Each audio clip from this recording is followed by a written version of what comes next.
de trabalho? Alguma dúvida? Nenhuma, né? Quem tiver dúvida aí, mande a pergunta depois no WhatsApp. Agora vamos falar presbítero. A palavra grega presbítero quer dizer o quê? Ancião. Página 22.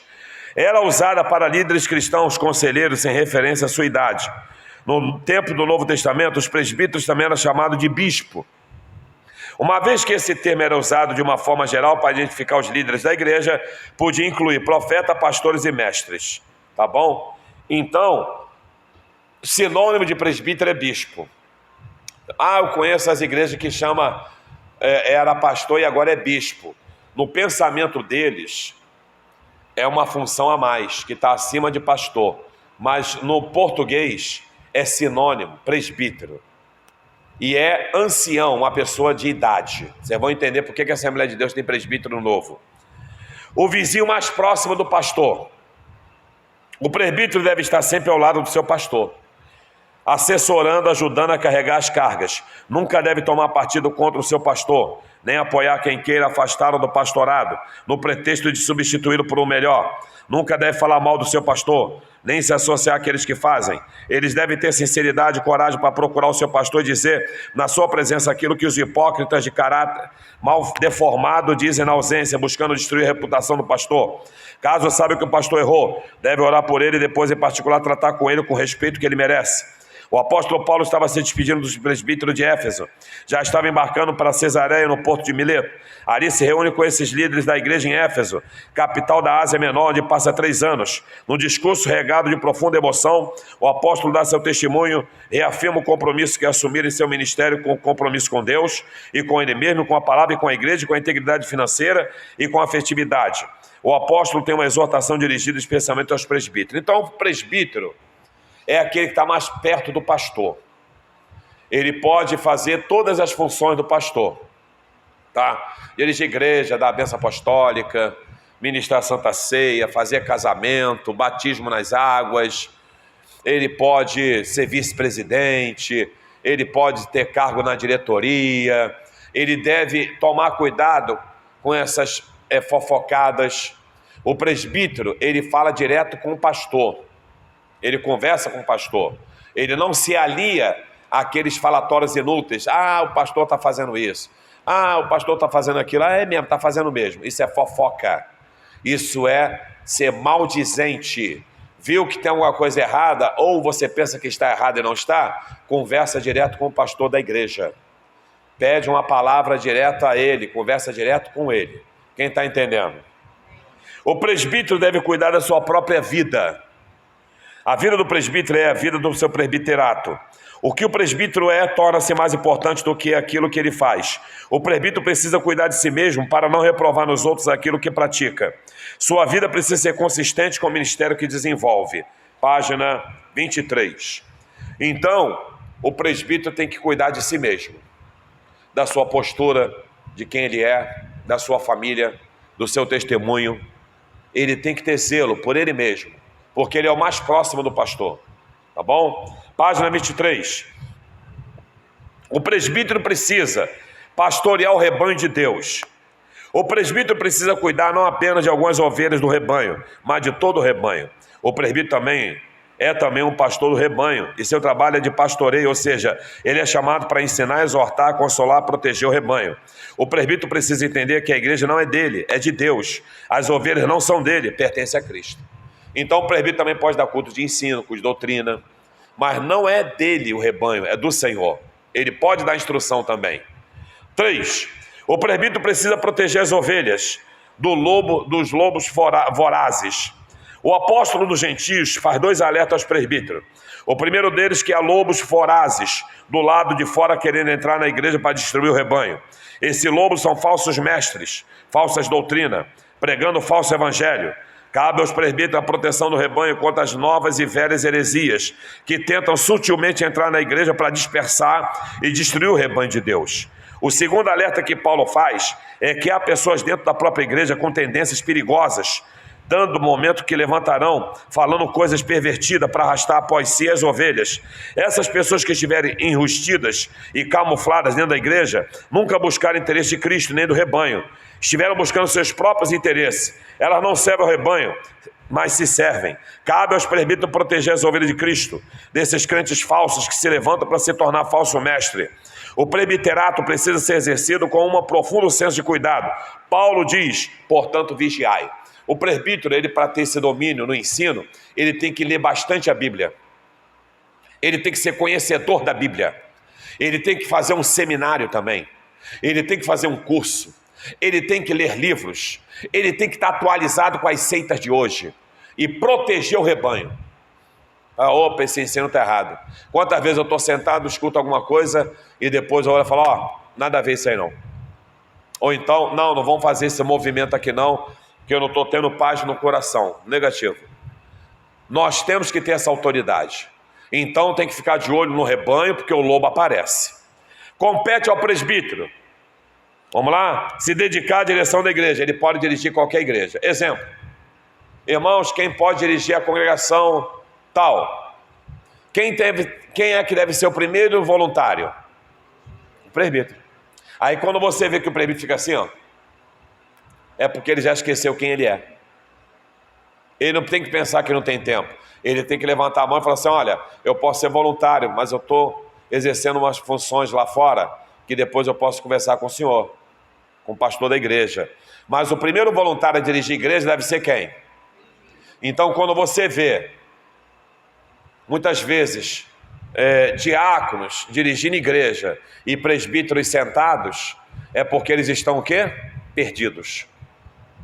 Tá bom? Muito perdidos. Orar com imposição de mãos e ungir enfermo. Só quem unge enfermo, irmão, presta atenção.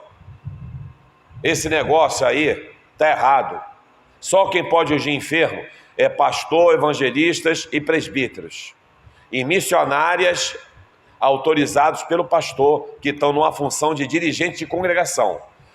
Não é mais ninguém. Diaconisa, diácono, ninguém pode ungir ninguém. Está errado. E está o quê? Vou levar um óleo ungido para botar lá no meu carro. É para ungir enfermo. Vou levar o óleo ungido para ungir a porta da minha casa. É para ungir enfermo. Eu vou levar um óleo ungido para ungir minha filha que está no hospital. Você é presbítero? Pastor? Evangelista? Você dirige congregação missionária? Não. Então não pode ungir.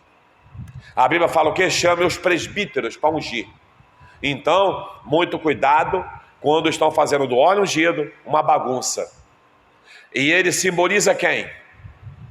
O óleo ungido, o Espírito Santo. Ele simboliza a cura divina. Então muito cuidado. Outra, ajudar o pastor a realizar batismo nas águas. Além de ajudar, ele também pode batizar. Não aceitar mau costume na igreja. Está entrando coisa errada na igreja. O pastor não está vendo. Conversa com o pastor logo. Cabe ao presbítero dirigente fazer suas reuniões locais com seus companheiros. Isto é, reunião, porque o pessoal não está trabalhando direito. Pastor, faça reunião aí com os diáconos. Pode fazer. Qual é o assunto? Esse, ok. Realizar cerimônia fúnebre, noivado, como eu já falei. Todos eles quando autorizado pelo pastor. Toda cerimônia que o presbítero vai fazer tem que ter autorização do pastor. Amém? Vamos lá. Requisito ao presbitério. Das 15 qualificações exigidas para um homem ocupar presbiterato da igreja, apenas uma tem a ver com a habilidade do ensino. Logo, se exige excelência moral mais do que intelectual. As qualificações estão relacionadas com a personalidade, o caráter, o temperamento da pessoa. É uma espécie de catálogo de virtude. Destacaremos algumas áreas importantes que devem ser observadas quanto à escolha do presbitério da igreja. A área de reputação pessoal. 2 virtudes. Então, quando se vai levantar alguém como presbítero, ele é um diácono, uma diaconisa, auxiliar de trabalho, ou um membro e vai ser um presbítero. Primeira coisa na área de virtude. Ele precisa ser o quê? Se é um diácono que só vive dando mau testemunho, só vive sendo chamado a atenção, não ajuda ninguém, é um preguiçoso, ele pode ser presbítero? Não pode. Só vive cansado, só vive com o pé pro alto, pode ser presbítero? Também não. É necessário, portanto, que o bispo seja irrepreensível.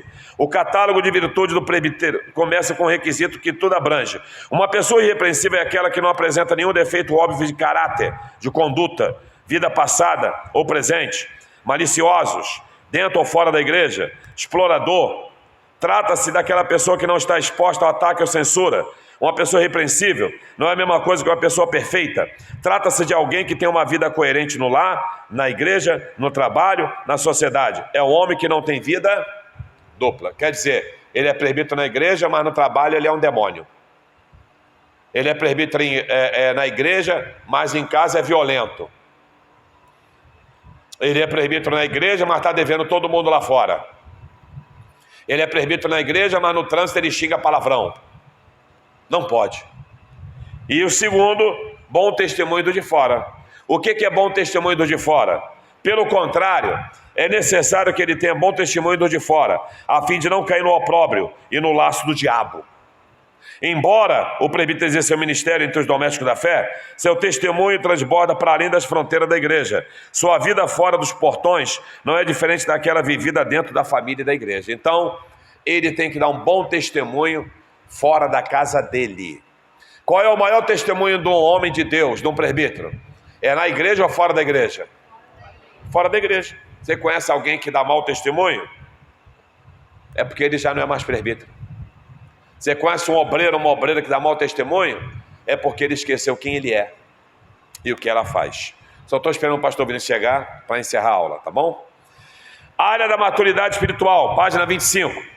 O presbítero não pode ser um homem neófito, novo convertido. Novo convertido pode ser presbítero? Não. Um presbítero não pode ser um novo convertido imaturo na fé. Precisa ser alguém sólido na fé, firme na doutrina, experimentado na vida. Imaturidade espiritual é o portal da soberba. Soberba é o solo escorregadio onde o diabo derruba muitos líderes. Por quê?